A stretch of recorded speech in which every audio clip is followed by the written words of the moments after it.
Hey there and welcome to the A.D.K Rock and Metal channel. I am Dave Does, one of the hosts for the channel, and today I'm going to be talking about the Metallica's albums, and I'm going to be ranking them worst to best.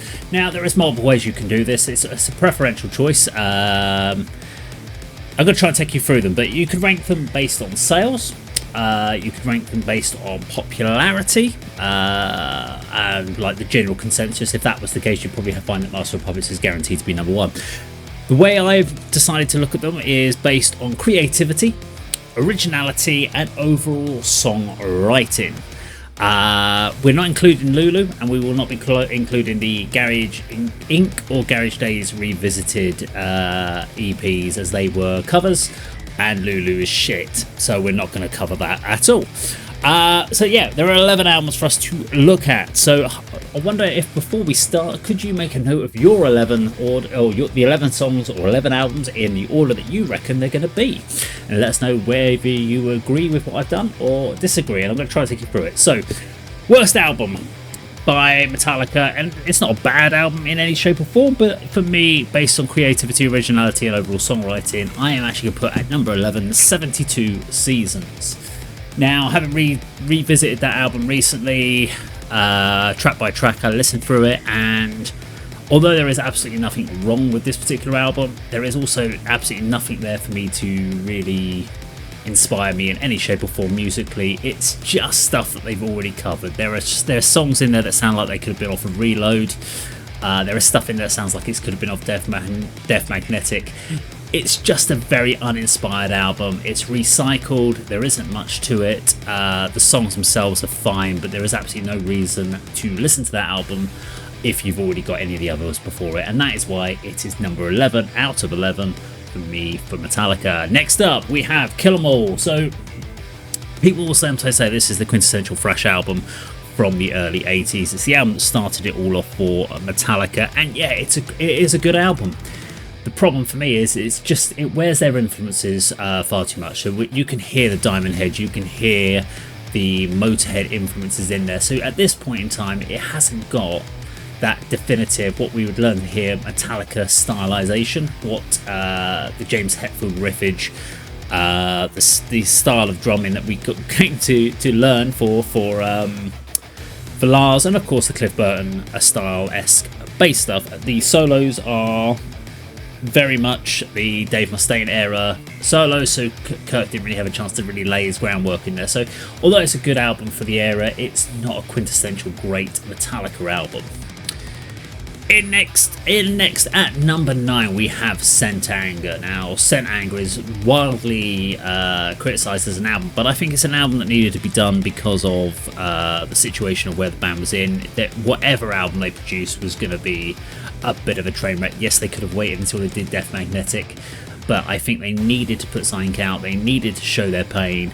And actually, when you take out the production issues, there's songs on there. There are some really interesting songs in there. Purify, for instance, is a really interesting stylization. Scent Anger itself, again, a great track. Really well put at. Frantic, it's got some really interesting stylization choices and creative songwriting. So yeah, there's no solos in it, but and I'm not too sure how much the solos would have added to it, but there is some really interesting writing on the album. That's why it makes it number 9 for me. Number 8, we have Death Magnetic, the album that was meant to be a return to form for the band. There are some nice tracks on this album, and what you felt from this one was them trying to recapture their 80s vibes from albums such as Ride the Lightning and, of course, Master of Puppets. It was a good step forward from what they did with Scent Anger, and was a move in the right direction for the band. There are good tracks on it, but again, we've got a little bit of rehash in there. There's not that many that stand out massively. Day That Never Comes is a really good track. Unforgiven Free, again, really good on there. But again, what we're even looking at things like Unforgiven Free, it's a kind of recycled and hadn't quite moved away. So good album, but not in my top 5. So number 7, Ride the Lightning. So this was the first time you really see Metallica kind of starting to get their own creative juices. Yes, there are some Mustaine-esque riffs in that particular album, but with the title track, and of course some songs like For Whom the Bell Tolls, Fade to Black, Trapped Under Ice, Call of Cthulhu. These are some great songs on the album, and it actually showcased what Metallica could do from a writing style, and that's why that gets in at number 7 for me. And number 6, we have Hardwired to Self-Destruct. This was a good album. I think this was it was obviously better for me than Death Magnetic. The songs were more inspired. This was the album that really kind of showcased what they could do in their earlier style. There was some interesting writing. They went for a bit more power in there, with everything from Moth to the Flames, and of course title track Hardwired to Self-Destruct was a very, very cool track, and I wish they had done more of that and going down the route of what they did with 72 Seasons. In number 5, we have the self-titled album Metallica, or what's commonly known as the Black Album. Now, the reason I put that lower down than some might think is it was out after the Justice for All era. They went down a more commercial rock, obviously influenced quite heavily by Bob Rock in that area, but there were some great Through the Never, absolutely phenomenal track in there. My Friend of Misery, great songwriting in there. The stripped back approach that they did with this was really good, and it was that self-awareness that it needed to be done. So yeah, Metallica's Black Album coming in at number 5. Number 4 for me is Reload. People are surprised that Reload is so far up on this list, ahead of things like Ride the Lightning, but actually going back and revisiting this song, Reload and of course Load are great rock albums. They're not metal albums, they are great rock albums, and it showed that they actually, once they were unshackled by having to try and do metal and being able to go and be creative, they actually can write some amazing rock tracks, Metallica, and I think they should be praised for doing so. Reload's got some great stuff in there with everything from, I mean, if you get to the tail end of the album with things like Low Man's Lyrics, but and things like Attitude, great track.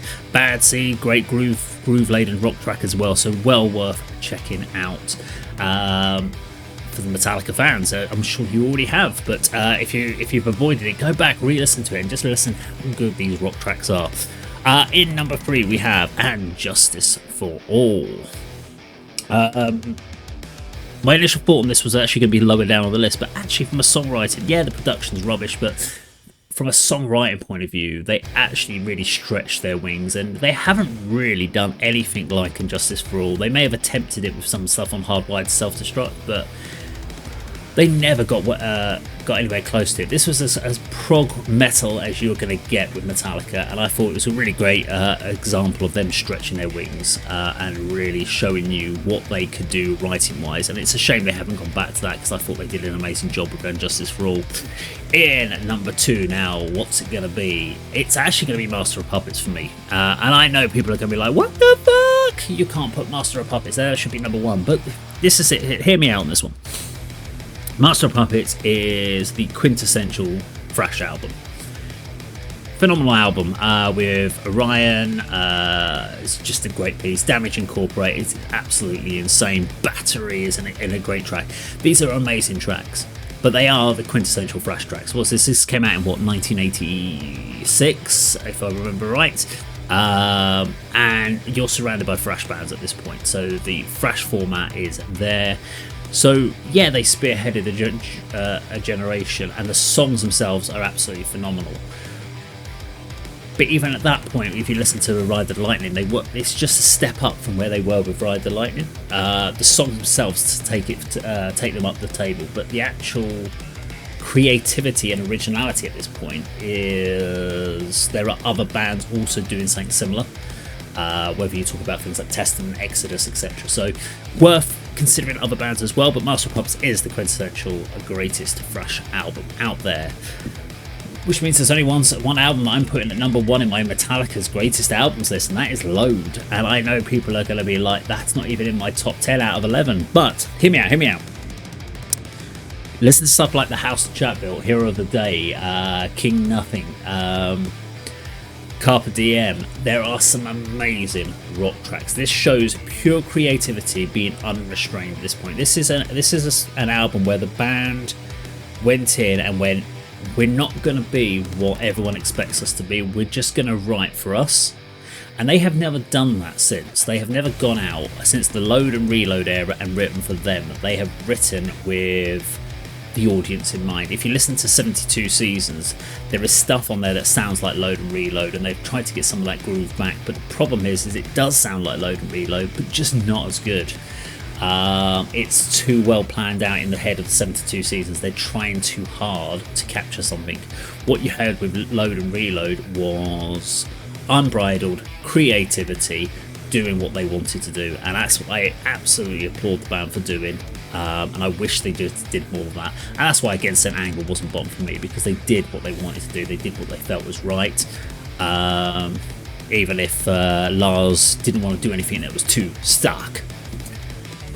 But yeah, let me know how many of those you agreed with, how many of those you disagreed with. As this is just me for the channel, I'm sure Kirk and Andy have completely different viewpoints on the greatest to worst, best Metallica albums from 11 to 1. Let us know what you've got yours. Rank them in the comments down below.